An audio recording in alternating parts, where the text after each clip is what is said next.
the answer, if you find out the answer before I get back to you, would you please let me know via email? I could go call him right now.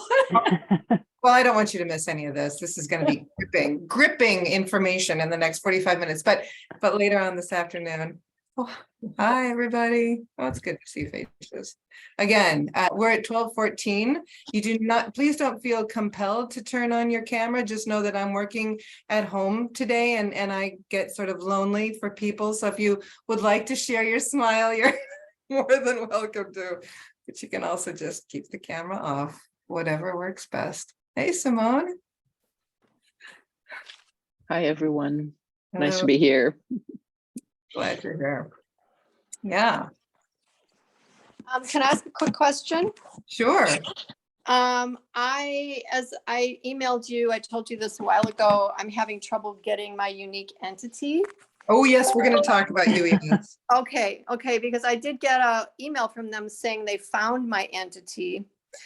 And to go in and I would find my unique and I go in and there's no information at all. So, you know, I need some guidance in navigating that.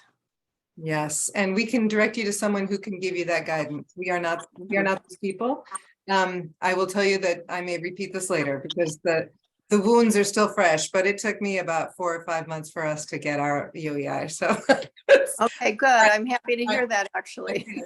Yeah. Okay, that's great. Okay, Caitlin, thank you for letting people in. I see that you started recording. Thank you for that. Yep. Anybody else in the waiting room? Because otherwise I think we can just kick it off. Yeah. All right, then. Hello, everybody. I'm Karen Geschko. I'm the Assistant Director of the Wisconsin Arts Board, and I get to focus on the local arts component of the Creative Communities Grant Program. And with me today is... Hi, everyone. I'm Caitlin Burrell. I'm the Folk and Traditional Arts Coordinator, so I'll focus on the folk arts and on the arts education component. Yes, and she's also doing the behind the scenes, letting people in, and she's getting the Smart Simple application up in a minute so we can walk you all through what phase 2 looks like, although most of you have already started exploring that, which is great. But we'll take any questions that you have. I guess, though, the first thing we should really say to everyone here is congratulations on your invitation to apply to phase 2. Well done. You made a case that was certainly compelling enough to the panel for an invitation. I will say that not all of the applicants received that invitation. So yay you, and we look forward to helping and assisting you in any way we can as you move through this application process. One of the joys of working at home is that I have a teenager who comes home for lunch and entertains me on the side. So sorry about that. In addition to that, I guess we should take burning questions now in case some of you are here and then you have to go. I mean, I really think we're going to get to most of the questions as we move through this time, but if there's any burning question before we jump into the application, please raise your hand and wave, or raise your little, animated hand, whatever, and let us know. And Barbara, I see Barbara, yeah. We see. Go. Hi, you gals. Thanks for having us today. I think my question is something that we had communicated about in email, is that this project that I'm doing, the first Munawanakanic Indigenous Arts Music Festival, doesn't really truly seem to fall under this. It's part of a bigger, there's other things going on, but it itself does not seem to include anybody in the planning. Doesn't seem to, I'm just wondering if we're in the right place. Mm. Caitlin, are you there? And have you talked about I'm here. The project? Well, Barbara, do you mean, I know we talked in phase 1 about you weren't sure if it was in the folk and traditional arts category or if it was in the local arts, and we ended up in local arts, and I think that was the best fit. It sounds like you're concerned about the community, the sort of working with the community rather than for piece. Yeah, because it's coming out of a project last year during Treaty Days. Barbara, I'm actually going to put a pause and say that this is a very specific question that you and I should talk about right afterwards. Okay. I appreciate you bringing it up now because it's a great question. Mm-hmm. If there isn't community involvement at some level in the project, it's planning and implementation, then this probably isn't the right grant program for you. That's what I'm thinking, actually. My guess, though, is that there are ways that you are touching on some of that, or might, that could strengthen it. I don't know enough about the project to say for sure, that is worth exploring before we say, you know what, let's not continue on with phase 2. Okay, is that fair? Oh, absolutely. So I'll Okay. talk to you guys about it afterward. Like, later. yeah, like, yes, if you can hang on, Okay. actually, that would be awesome. Okay. Well, and I'm fine with the rest of it. I don't need I don't have any questions about process or then coaching. let's- So, I'll call you. okay, thank Thanks, Barbara. Okay, bye. Any other burning questions before we run through the application itself? Okay. Yes, Oh, yeah, Patricia. no, I'm sorry, my dog is attacking me here. Oh, okay. Yeah, and now maybe this is something that you and I should talk about, Karen, but when I fill out, because my program has so many different artists doing so many different things all the time in so many different locations, which I apparently did not verbalize very well in my first phase application, I never know if I should hone in on one thing we're doing. I don't know if you're familiar with my application offhand. So Patricia, ahead. I will say that this is not a programming grant. This is not a grant for all of your programs. Okay, so it is one. The grant for a specific project that you've Okay. been wanting to do for some time, and this grant will help you get there. Okay, perfect. Yeah, so thank you. Okay. That's an excellent Yeah. question for this group. Kimberly, I see your hand up. Yeah, the question that was asked before was sort of a more specific version of mine, which Okay. is with the community engagement part, is sort of is it about quantity or is it about quality? Yes, If you know what I mean. Yeah. yes. And so the different projects will be able to connect in different ways to the spectrum of community engagement, depending on what your project is, right? So can you, and I don't mean to brush off because that's a critical question. It is very project specific though, to some degree. So I can say that if the panel looks at your application and gets the sense that there's a group of well-intentioned people who aren't connecting with their community to find out whether the community wants what they want to offer, then the project probably won't fly for a grant. If there is a group of well-intentioned people who are connecting in with their community and saying, hey, this is an idea, does it, and I think it meets the needs that you all have expressed in different ways. What do you think? And there's some integration and conversation about that, then that is already bringing in a community perspective. And rather than sitting in a space and deciding that you're going to do something for your community, it is moving beyond that space, connecting with your community and doing something to some degree with your community. And again, I'd be super happy to go into details maybe at the end of this with people if they have specific questions about how that project can work. I will also say that Caitlin and I are awesome when it comes to reviewing draft narratives, if you get them to us in time. So I'm not looking for somebody to say on Tuesday, April 4th, when it's due on Thursday, April 6th, hey, could you look at my narrative for the first time? But we would be really, really happy to at any point from here, as close to the deadline as we can, take a look at your narrative and say, these are the red flags that we see that might be flying for the panel, or this is really strong, or you're just teasing us, give us some more information, from a panel's perspective.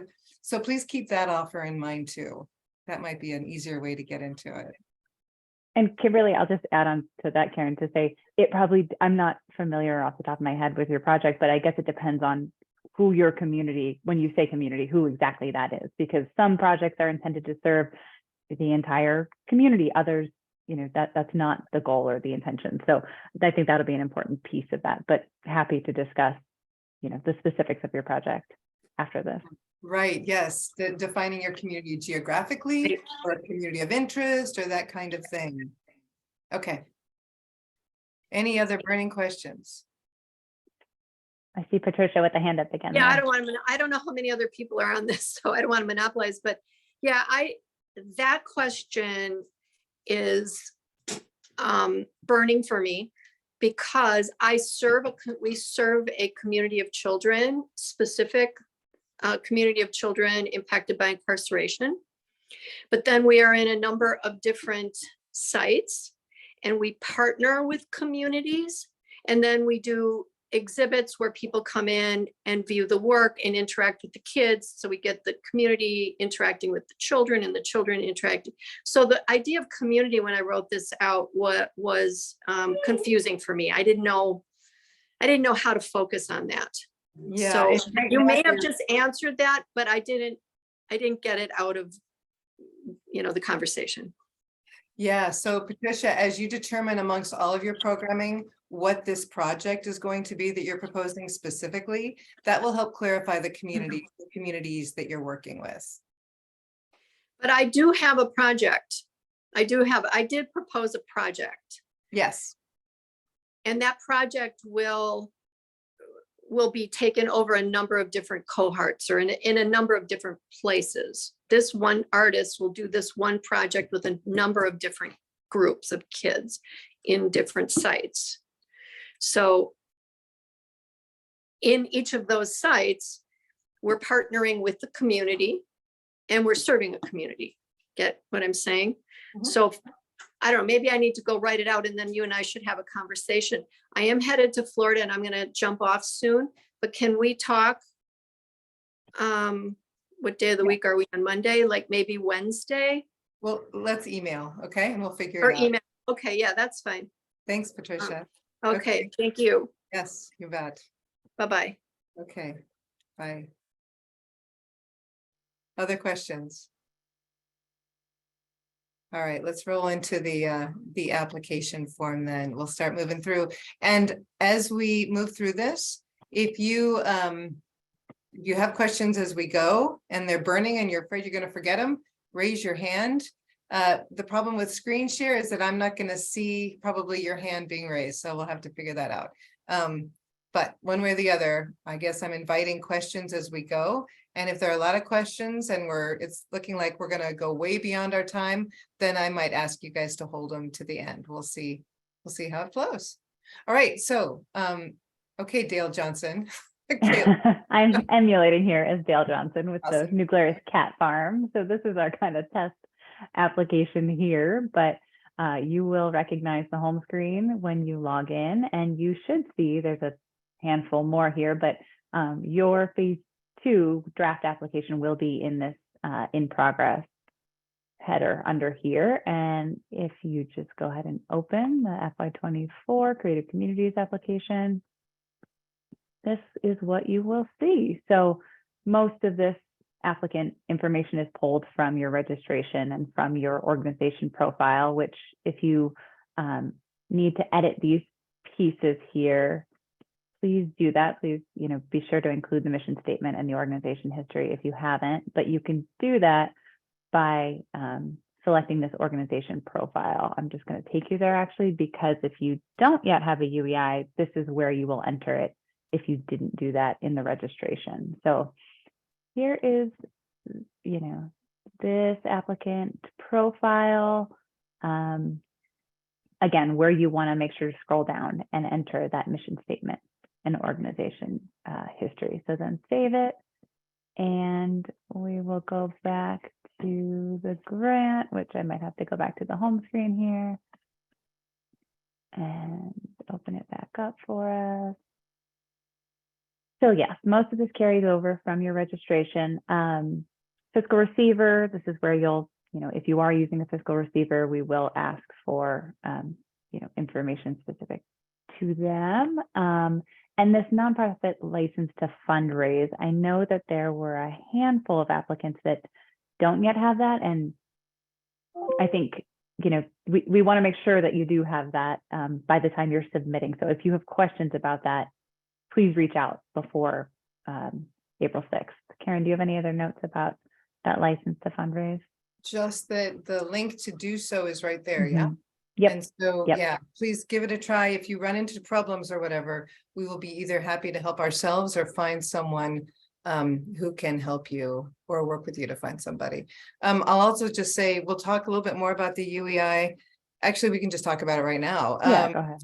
The unique entity identifier is a new requirement from our friends at the National Endowment for the Arts. And since they provide half of a big chunk of our grants funding, we are also required to ask it of our applicants.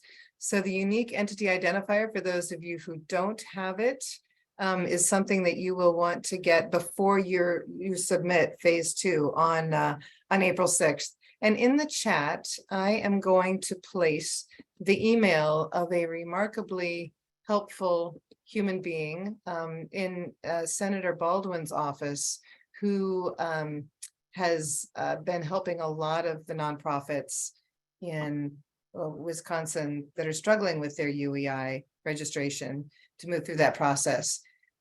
So I commend him to you if you have been trying and like Patricia, just haven't been able to get through the final steps there. So thank you to Mike. Yeah, and I think that's it. Then yeah, moving on. And yeah, from there, community demographics, this is sort of contextual information related to your project and for the review panelists. I think that it is all fairly straightforward, but Karen, anything you want to really call out there? Yeah, I think that this is an area that a number of applicants use really strategically. If you have a specific project that you're doing with your community and you have a panel of people who don't necessarily know your community, this is a really nice place to give them the context for why your project is important.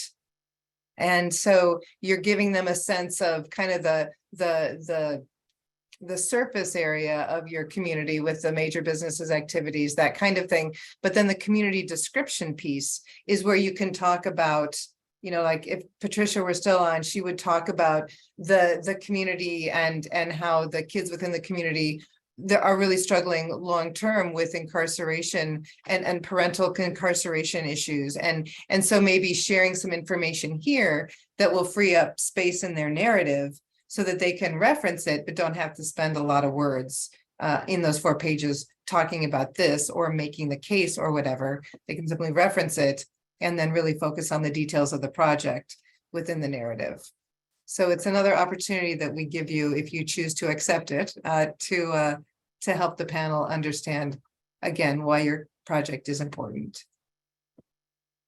I think that's it. Karen? Yeah. Yeah, from there, project details, and this will, the top portion will primarily be kind of carryover from your phase 1 application. So the subcategory that you applied under, project title, which you can edit the project title, start and end dates. I think that we called it out, in phase 1, but if there were any projects that started before July 1, you want to make sure your project starts, on or after July 1, 2023, and then wraps up by June 30th, 2024. I know there was one that just had a typo, and we don't, this doesn't shut you out, but like at least one applicant had a project that ended on June 30th of 23, and they meant 24. So just do a double check on the details before you finally hit submit for phase 2, please. And then, artists directly involved, adults, youth engaged. These, like Karen said, we receive a significant portion of our funding from the National Endowment for the Arts. These are fields that they require in our reporting. So, do your best to estimate those. And then this total project budget and total grant amount requested. These, and if it's not clear, these are display fields that are going to be, once you enter your full project budget in the budget tab and hit save, these will kind of carry over and will then display. So if you're not seeing anything there, don't worry, but do double check those fields before you submit, and they will just be pulled directly from what you enter in the budget. From there is the narrative, and we have these kind of word counts here because we say that it's a 4-page maximum. So we do, have you keep an eye on it so that the word count to your responses doesn't exceed that 2,000. It will not cut you off, but we do ask you to just keep an eye on that. The narrative itself is pretty self-explanatory, but you know, the why are you doing this project, your description of what specific activities will occur. We kind of ask you to address each bullet point under each of the questions. You know, if there are specific questions about any piece of the narrative, please jump in. But I think it's fairly self-explanatory there. Karen, any Yep. narrative notes? Yeah, and again, we're happy to take a look at the drafts or answer any questions as you're going through if you're not clear on something. And as always, we try to make this as straightforward as possible while still eliciting the information that the panel needs. So if you can think of ways to make it more simple or straightforward, happy to have that feedback as well. I will. Is Elena on the call? I'm kind of scrolling through. I know that Yeah, I'm Elena here. had a, Hi. yeah, hi Elena. I know you had a question about that arts learning assessment for a project that, you know, doesn't involve curriculum standards. Do you want to say any more about that? This is an arts. Sure. This It's is an arts arts ed. education, but Yep. it's, you know, it's not really about learning a specific skill. It's more about enrichment for a specific group of children with disabilities. So I was just, you know, obviously we have some benchmarks for engagement of the children, but I wasn't sure what else to include in that assessing like the arts learning, you know? Yeah, so especially when you don't have a specific curriculum that you're adhering to, it's arts learning, which is awesome and fairly typical of a lot of these applications. Caitlin, can I just jump in and answer that? Mhm, please, yeah. Okay. So the main piece on this is why are you doing the project that you're doing? What change are you looking to have happen? And so whether that is knowledge or skill or attitudinal or behavioral or whatever it is, to articulate that to yourself, obviously, here for the panel to see, obviously, and then how you know whether that change has happened. That's really all they're going to be looking for. What are you looking for? How will you know that you've been successful in the reasoning for why you did this thing in the first place? Does that make sense, Elena? Yeah, absolutely. Thank you. Yeah, and in fact, I'm going to go ahead and put this. So a number of the applications, especially in local arts, but in a lot of these applications, I think in all three categories, are looking to create some kind of social impact. It's through the arts, right? So arts is foremost. This is not a social impact grant. It's an arts grant, but it's a community engagement through the arts grant, right? So, so while arts is really important, social impact is in some cases equally important in the projects. And there's a really awesome organization called Americans for the Arts, and they have a program called Animating Democracy that has this, again, awesome tool that I'm just going to copy and paste the link to. It's it's a way to measure the social impact of your work. And it depends on how geeky you are about evaluation. I tend to be super geeky about it, which is why I'm excited by this. But I will put it out there even for those who are not super geeky. So you can see ways to in fact measure that kind of social impact. You don't have to go deep into it. You can if you want, but it may provide some interesting ways of talking about your assessment as you go forward, not only within this application, but maybe as you go further into your work within your community. So the social impact guide is where I'll put there. There's also, while I'm on the roll, another great tool that they've created called the how you can measure excellence even while you are focusing on arts for change, right? Just because you're doing arts for change does not mean there can't be artistic excellence within that framework. So this thing is called Aesthetic Perspectives, Attributes of Excellence in Arts for Change. And I will put this out here as well. And maybe I can figure out how to attach this to the whole creative communities concept. So people who want to do this kind of work don't have to, but who want to have access to these resources maybe more directly than through a link in a chat, as I'm thinking out loud. All right. I think we're good there, Caitlin, while I finish cutting and pasting. All right. Well, from there, and we do just a note at the end here, ask you to check yes or no if you've exceeded that 4-page maximum. So just a heads up there. Sometimes folks miss that, and then you go to submit, and you will have to check that before you're able to submit. So budget, we do ask for your most recently completed current and next fiscal year operating budget details, and we'll ask for those, in more detail in the support materials tab. But for now, if you just want to enter, when your fiscal year starts and when it ends, and here you will enter those 3 years of budget information. Any big deficits that we, or surplus, I guess, that we should, that might be a red flag. There's some space here to note that. And maybe that's COVID related. There are lots of circumstances that might have led to that. But if you do want to note that here, please do that.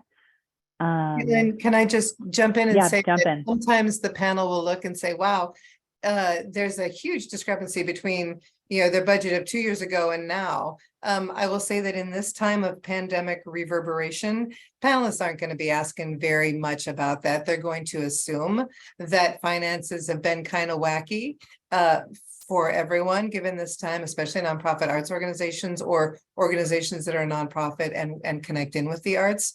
But again, if you have like a organizational budget that has changed up to 20% or higher, you can just put in a note here if you'd like, just saying pandemic, and they will totally get what you're talking about. Helen, your hand is up. Yeah, hi. Just wanted to clarify. So in our case, we're applying through MSOE. Is this the entire budget for MSOE? Just, Are you a program within MSOE or is we're going through the honors program. Would that suffice if we use Yeah. Okay, great. Thank you. Yeah. Although, Good question. even if it was the MSOE thing, the panel again would understand how this is a piece of that. But Okay. I would encourage you to just do the honors program. Yeah, Okay, that's really helpful. Thanks. sure. Is there another question along those lines? Nope. I know I can't see hands, so I please know. jump in if you do. Yeah, Jen. Yeah, I do. I have one. Jen Metcalf with Downtown Green Bay. Same kind of thing. And what's tricky for us is I've applied for the community art project, which is part of our new event, Art Fest, which is a new 3-day festival in downtown Green Bay. So I could submit our entire organizational budget, but that's obviously maybe not exactly what you're looking for. But and we have created an event budget for this first year. So Jen, actually, that is what we're looking for, because what that does is help the panel understand how this particular project fits into your organizational financial capacity. So that's perfect. Submit the entire budget, the big event, a big organizational budget. Yes. Easy. Yeah. In your case, you're not going to have any trouble during the panel that you can handle this little project given the amount of money you usually handle. Where it gets more important is when you have really small budget organizations that are able to take on a big project, but they need to really explain to the panel how doubling their budget in 1 year is going to work. Yeah. Okay. Cool. Thank you. Into disarray. Sure. Yeah, that's easy. And then Jen, from there, you'll drill down into that real specific project budget in this next section. So, Okay. Oh yeah, thank you. Right. You don't want your organizational budgets in the project budget stuff. It's just for those activities you're requesting. Yeah. Okay, good.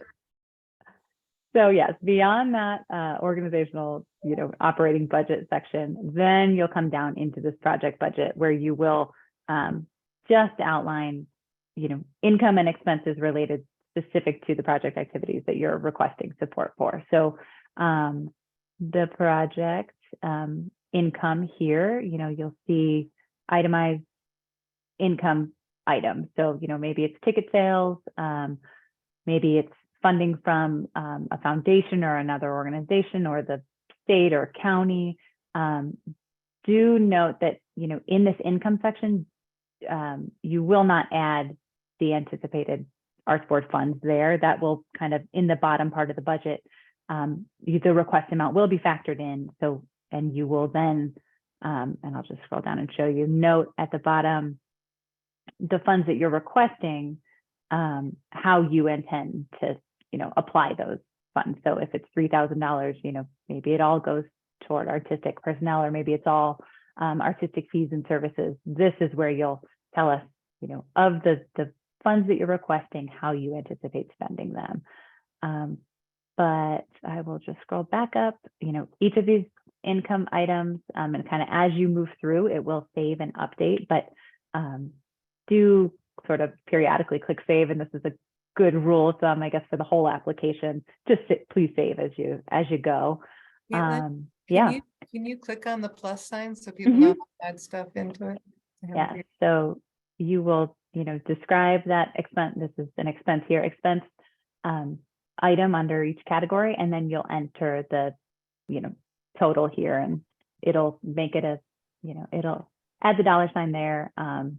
It's fairly smart, but I will say, if you hit this plus sign and another one of these fields, these fields are generated and you don't put anything in there, it will not let you move forward. If I try to save here, it'll say, please provide a description. So even if there's nothing there, that is one hang up here of the system. It will not let you move forward. So just kind of scroll through and catch if you have any blank fields like that before you try to save.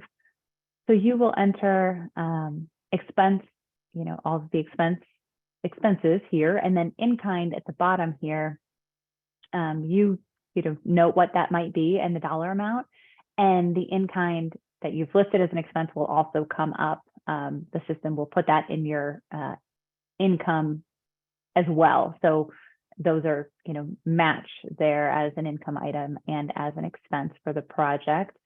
And as of this year, the system does require, which we require, but now the system requires, that this total project income and total project expense fields, that these match. So if you try to, it might let you save the budget with an unbalanced budget. But if you try to submit the actual application, it will catch you there. So just keep that in mind if you get a error about the budget not balancing. I'm going to stop there because that's a lot of talking, and see if there are questions about the budget, because there usually are. Yeah, Julie. So if the income and expenses have to match, but the income does not reflect the grant, correct? It's automatically added in to your total income. So you've got Good your question. income that you put in, and then Mhm. you have the grant amount that you request, and then that automatically adds up to the total income.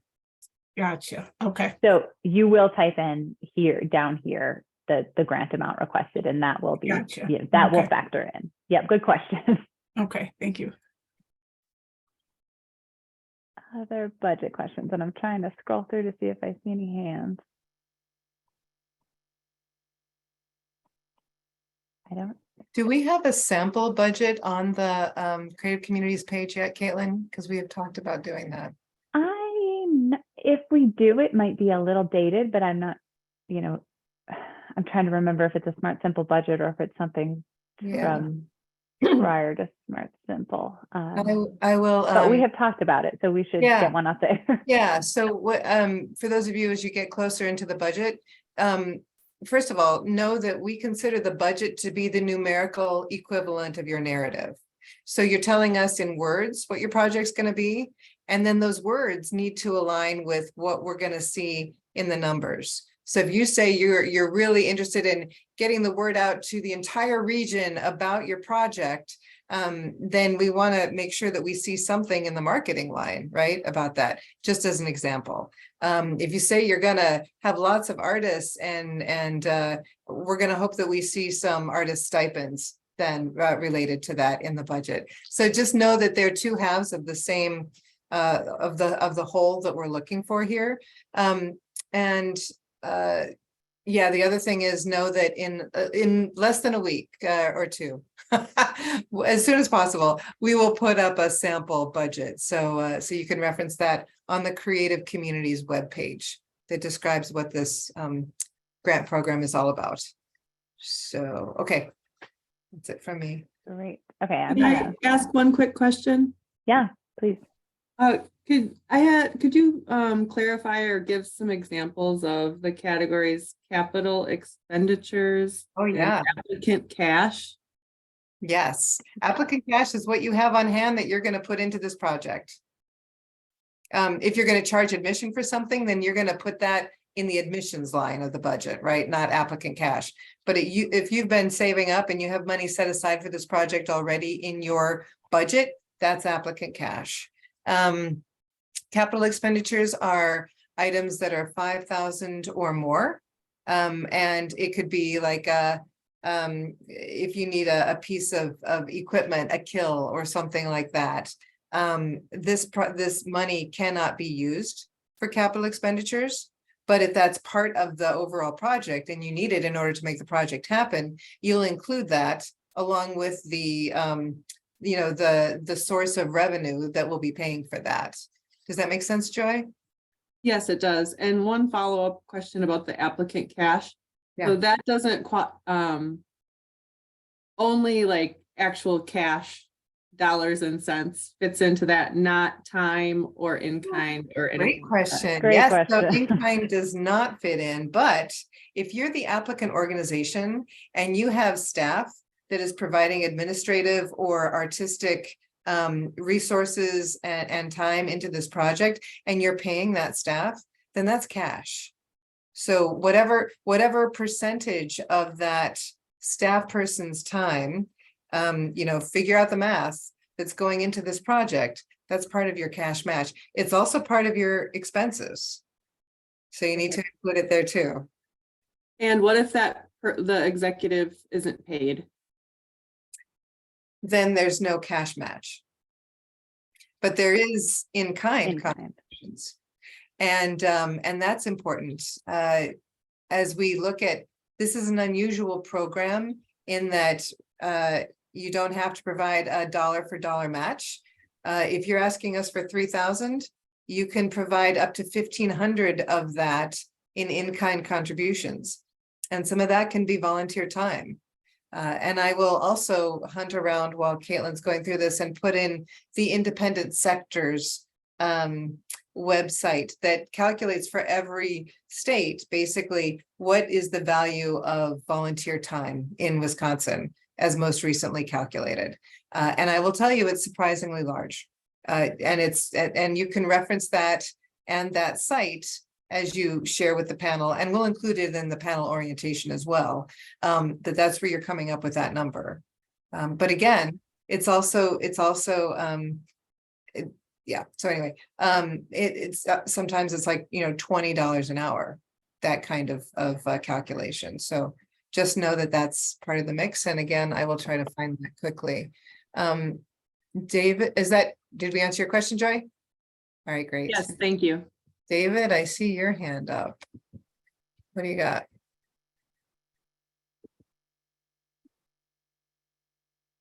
I think you're muted there.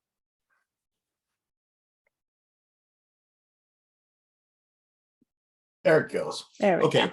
go. On the cash match, if I recall, there's a caveat as we're in Milwaukee, so we get CAMPAC, Milwaukee County funds, and we get Milwaukee Arts Board's funds, both of which are operational, but there's some connection with the Arts Board that you would be matching Arts Board to Arts Board money, and you can't do that? Thank you. You are asking the rare but wonderful question. So in your case, I can't imagine it would be a problem, David, because you are probably not taking the Arts Board money that your Milwaukee Arts Board money or the and CAMPAC is no longer one of our regranting partners. So you don't have to worry about that anymore. But Milwaukee Arts Board money, if you're getting that, use it for something not related to this particular project. find your match from another source. But thank you for putting out that clarification. Yeah. Yes. The point is that issue still exists. Yes, state Yeah, money okay. cannot match state money. Exactly. Exactly. Thank you, seasoned grant applicant. All right, I have found the link to the independent sector, so I'm going to put that in the chat here. Related to that, we, Downtown Green Bay, received an ARPA allocation from their, for tourism and events. And if I'm remembering right, some of this money is also ARPA. Is there a conflict there? Can we use that as a match? ARPA is all federal money. Okay, so it's fine to use that donation, that grant as a match for this. Yes. Okay, great. My guess is you have many other sources though. For Yes. ARPA money. So, I mean, if you can avoid, matching, then just avoid it. It's So just you would- wait for audits. But if you really, all the source, as you look at the sources of revenue to match, if ARPA is really your strongest source and you've got a strong reason for not using any others, then, use it, but. Okay, well, yeah, I mean, I want to make it as simple, and obviously we got a $40,000. It's obviously going towards Art Fest general, equipment, marketing, all those kinds of things. So, do I allocate a little bit of the marketing ARPA funds to go towards the marketing of this specific project within Art Fest? Does that make sense? It does. If you have to if you can avoid it, avoid it. Okay, I will avoid it if I can. I appreciate the advice. Sure. David, I still see your hand up. Are you set for now? Great. Okay, good.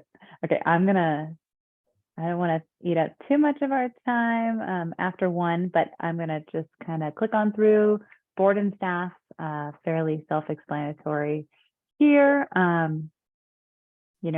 We ask about paid or volunteer board and staff, and then we will ask for a list of paid or equivalent administrative staff. And I know that there was at least one question about, we have 50+ staff members. Do I put everyone?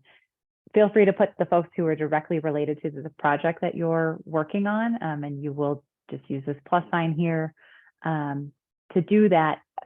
But then you might also, and sometimes folks do this, say 45 other staff members and use that text box to do that. But if that's the case and you have that many staff members, don't feel like you need to list all of them out if they're not all working on this project. Karen, anything? Yeah, Yeah, just go a ahead. note about the board members. This is a new question. So we've been asking for the list of board members forever, but we are asking this time about the paid board members because there are some groups that pay board members not for their board service, but for maybe as an artist or a contractor or whatever. I will just be super frank, we have frowned on that for a long time, because if you're a board member, it's dicey and there's a perception of conflict of interest if you're getting paid by the organization. But as time has gone on and the nature of nonprofit work has changed in this country somewhat, especially after the pandemic, I will say, not that we're after it. So especially in this time of pandemic reverberation, we're finding that more and more groups are saying, well, this board member is paid to, we give them a custodial fee or something. We're just looking for clarity. It's really more of an informational piece than anything else. If we see that you're paying your treasurer to be your bookkeeper, then we're going to be a little concerned and talk with you about, your own sort of fiscal health. But generally speaking, we're really just trying to suss out what the landscape looks like right now. So if you have any questions about that, when you get into that piece of the application, don't hesitate to reach out, please. And I'm gonna, Marcy? I just had a little question about the paid staff. So we have a separate program under our arts board that is a kind of an art and music school. And we do have a couple of paid staff, but they're not in any way related to the project that we're seeking the grant for. So, I mean, I'm going to list them just because I don't want to leave any T's uncrossed, but Or should I not list them? It sounded like you wanted people that were related to the project. Yeah, I mean, we want the overall organization, just again, to give the Okay. panel a sense of what the organization's Okay. capacity is.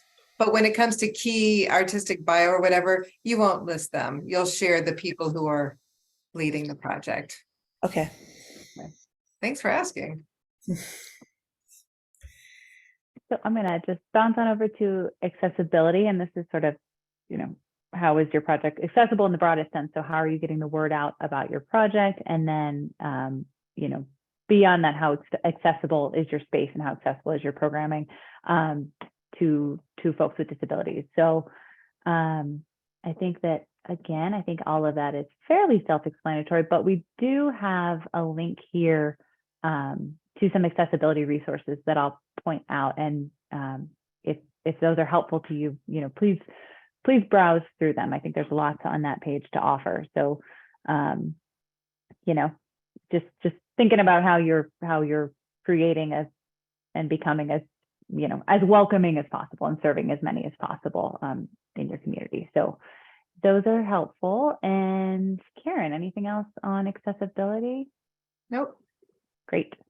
Okay, evaluation. These will look familiar. You've checked these evaluation methods in phase 1. So in phase 2, we were just asking you sort of for the specifics about those evaluation tools that you intend to use. And we have, again, another resource link down here and up here for evaluation tools and methods. So take advantage of those if you'd like. And I'm going to click on over to the work sample. Again, your phase 1 work sample will be here. You won't be able to edit it, but just know it's there. So in addition to your phase 1 work sample, in phase 2, we say, you know, a work sample is up to 10 digital images, links, video, audio, a video file if you know, if the link isn't available. And I will just say, as you upload, you know, if you're uploading a link, you will be asked to fill in each of these fields. But if you're uploading an image, just make sure to, and I'm going to see if the phase 1 example, to use this properties button, and it's in the instructions here, but to enter the, you know, details about the photo. And maybe Dale or Karen want to say something about photo quality. I know we are always interested in, and this is maybe more relevant for final reports, but we are always looking for high quality images. So, you know, keep that in mind as you're uploading, maybe for the application and the final report. Also, please know that for the work sample piece, we're going to ask you to choose one of these things. Please don't do all of them. I mean, you can do 2 if you feel like it's important for the panel to understand your project. If they have the digital images and maybe a video clip of something related to that, because one will not give the overall sense that you need the panel to have. Generally speaking, if you can do one work sample, that's great. If you need to do 2, that's fine in these days of panels reviewing them at home before coming into the panel meeting itself. But please don't give the panel like a ton of stuff to see, because they're trying to get through a lot. And so it's up to you to curate which 1 or 2 things you'll have them look at. Yeah. Having said that, as we get into the support material, you do have places to upload additional stuff that you want them to see for larger context. So if you have like a marketing piece or something that is not the work sample is where the panel is going to look for the artistic quality of your project. What artistic quality are you engaging into this project that you want to do? And so the support material is I'm sorry. So marketing pieces, if you have something like that, like a quick video or something, that's not a great place to put. The work samples are not where you put that, especially if it doesn't convey the artistic quality of the project. Put that marketing piece or whatever in your support material section. Hopefully that's clear. Sorry, Caitlin, did I talk? Okay. No, that's helpful. Yes. And I say for work samples too, like Karen said, you know, we say no more than 3 for sure. Okay. And if you do have a longer video and you're not able to sort of trim it down, please let the panel say, like, begin video here, end video here. They will not have the capacity to review a 10-minute, videos for every applicant. So if there's something you really want them to see, please just be sure to kind of call that out in your description. And from there, like Karen said, support materials. So we will ask you to upload a copy of those, your organizational budget for that current year, most recently completed current and next fiscal year. Happy to, answer specific questions about that, but I think most of these are fairly straightforward. Here, Marcy, you had that question, here's where you'll upload those bios of the folks that are working specifically on the project. Under that, and I might have made it more confusing, under the board and staff, if you do have a large staff, like I said, feel free to say, 45 other, you don't need to list out every single person, but we do want that broader context. And then here's where you'll put, specific bios of those, key folks or artists working on the project. Letters of commitment from partner organizations, sample evaluation materials. These are, all required or, required if you have a significant partner organization that you're working with. And then the optional support materials. I know there was a question about educational materials from recent past and what that means. It's really anything that you weren't able to include elsewhere in the application and you want the review panelists to see that, that's where you want to include that. So maybe that's a lesson plan. It could be any number of things, but do include that up here. And we say no more than 4 items uploaded. And the educational materials are mostly for the arts education panel, but not always. So if you have something that you want to share, feel free to do it. And then, if you haven't covered it, we have this last field here that's like any other thing that you haven't covered throughout in the support materials or elsewhere in the application. But we do say, check in to make sure it's a sort of relevant support material. But that is the full application. I guess aside from the certification where you'll just sort of fill in your name, name of person filling out the application and submit a signature for what you are submitting here. So that is the bulk of it. I see Molly's raised a hand, and I do want to say, as we call on you, Molly, I also just want to let everybody know that in the guidelines for phase 2, we have the full calendar for what happens next. So right now you're working on the application, you're going to submit it April 6th, April 7th, the panel's going to get their hands on it and they're going to go. And then the week of April 26, 27, 28, those 3 days, the panels will meet. And then the board will meet on that first Friday in May to make their decision about the panel's recommendations. And then we'll let you know as soon as we can after that. And projects can start as early as July 1st. And we're in a biennial budget year, so our fingers are crossed that we will have a clear sense of our budget and the capacity to write those grant checks as soon as possible. I can tell you that in all likelihood, if your project is starting on July 1st, you will not have a check in hand from us on that day because we won't be able to start the process until July 1st, but at the earliest. So just wanted to give you that context. Molly, what is your question? I have a few very brief, simple questions. All the way back at the beginning when you were talking about the license to fundraise, our organization, I'm fairly new to the team that's working on this, but they had said they applied for it and then somehow they didn't get it because we never have had to fundraise or have been given more than $25,000 a year for it. Is that still something that license that we need to pursue and ask those questions, even if we've never come close to fundraising more than 25,000? Please remind me, this is MSOE? No, this is the play-by-play theater. Oh, yes. Okay. Yes, and let's talk offline if you're running into barriers. Sure. My understanding, it's a pretty straightforward form you fill out. Okay, then I'll follow up with them just to find more details. My Good second question was underneath that work sample. Since this is a brand new project, our organization has done nothing like this in sort. The work sample, is it just more from our company as a whole, even though that a very specific, this specific kind of very children-oriented piece has not been a component quite yet for us?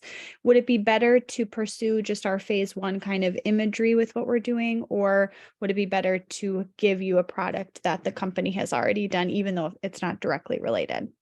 You know what? I'd like to take a look at what you have in mind and kind of you suss through that. But I would say off the top of my head, if you are trying something that you haven't done before, but you know that you can do it and do it well, and you're maybe engaging an artist that has worked with kids before, then if you have work that shows that artist connecting with kids, that would be helpful, whether that's a digital or a video or something. If you just, again, this is where the panel's gonna base their artistic quality score off of. So you will certainly want to have something that conveys the artistic quality of your organization's work, period. You'll also wanna, again, if you can, share something that reassures them that you know what you're doing when it comes to working with kids, whether that's the work sample or whether that's the support material, is something we can maybe talk a little bit more about. And then I'll save my last question for when we talk later. Okay. Thanks. Yeah. Thanks, Molly. Other questions, other hands? Lots of people still on. Thanks for sticking with us. We're a little over time here. We had some good questions at the beginning. I'll throw it off in a good way. All right. Well, I mean, your company is awesome, so I'll stay on for as long as y'all want to be here. But otherwise, thank you for joining Karen, us. I do see one from Marcy Oh, about wondering how many grants will be awarded. Oh, don't know. It really depends on the year and the projects, put in front of the panelists. Yeah, I mean, we've had, especially during this again, the pandemic reverb, it has thrown stuff off so much that I really don't know. But I remember 1 year recently, every single one of the arts ed applications were funded that made it to phase 2. So the panel, I mean, the expectation is the panel has done some hard work in just saying, look, phase 1, if you're not invited in because we're not sure that you're going to have a good shot at it, we're pretty sure you're not going to have a good shot at it. Let's save us all some time. If you're invited into phase 2, you have a really good shot at being funded. But again, like one of the earlier questions is, but what if our project really isn't with the community? What if it really is for? Well, that's the stuff that comes out in phase 2. And it may be that the panel says, oh, didn't understand that. Yeah, we can't recommend this for a grant, as an example. So these four pages are where you have more time to provide some greater information about your project, to answer any questions that the panel might have asked you in those comments that we sent out to you earlier, that kind of thing. So I didn't mean to be flippant when I said no idea, Martha. I mean, I was, but I didn't mean to be rude. Simone, are you raising your hand? Yes. Thank you. Thank you. So this is one of these projects that have multiple players. So should we have a letter of agreement between MSOE, that is the applicant, and MyEd, that is actually the location where the consuming exposition is going to take place? Yes. Okay. Absolutely. It's and exactly. And this should be uploaded in those other documents that Caitlin mentioned. Is there where we should have it? That support material tab. Okay. There'll be a letter of commitment, specific upload field there. Okay. Thank you. Oh, and I had another great question from Joy. I gotta say, I have such challenges with Google Forms, but I can totally make them work. Otherwise, you can just email the Word document or a PDF, or you can just say, hey, the narrative's ready in the application form, go in and look at it. Either way, I'm happy to review it in whatever form you get it to me. I'll make it. Same, Joy, if you want to send a drive, shared link, I'm happy to add comments there, or, however you want to send it, a Google Doc, whatever it is. Thank you so much. And Caitlin will be the one reviewing that one, right? Yeah. Yeah. Other questions? All right, there's something else in the chat, or did I just miss it? Oh, yeah. All righty. All right, well, we're here. Keep us posted, let us know how we can help, and thank you all for having the energy and being willing to invest that energy into this work, because it's really important. So grateful for the work that y'all do. Thank you for what Yeah. you're doing. Yeah, Thank you. absolutely. Good to see you all. Thank you Reach all. out. Thank you, Please reach out Karen. if you have questions. Caitlin, thank you. You're welcome.